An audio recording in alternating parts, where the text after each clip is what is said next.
तिलोत्तमा, जरा हे कोडं सोडवायला मदत कर ना मला. सुटेल आणि हे सुद्धा कोडं सुटेल.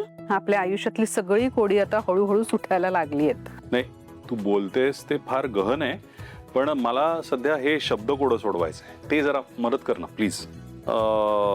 खोलवर जाणार असं काहीतरी 3 अक्षरी शब्द. असं काय करताय? गहिर.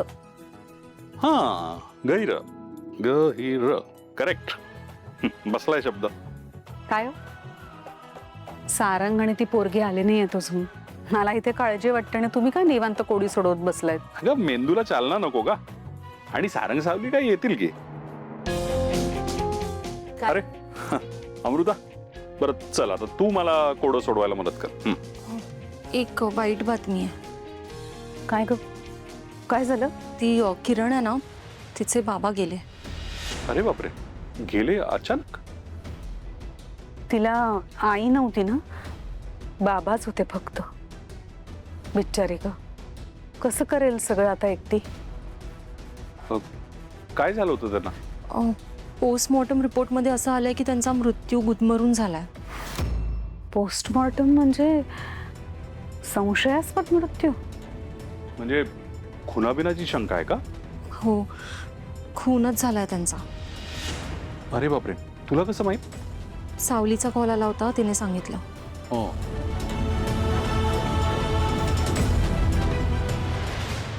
किरणचे वडील इतके साधे होते, कोणात मिक्स न होणारे होते, आणि त्यांचं कोणाशी शत्रुत्व असणार आहे?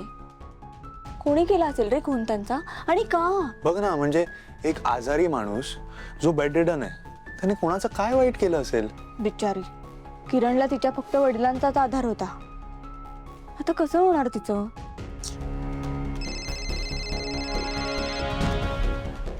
तारा, अगं प्रोड्युसरचा फोन आहे. हा,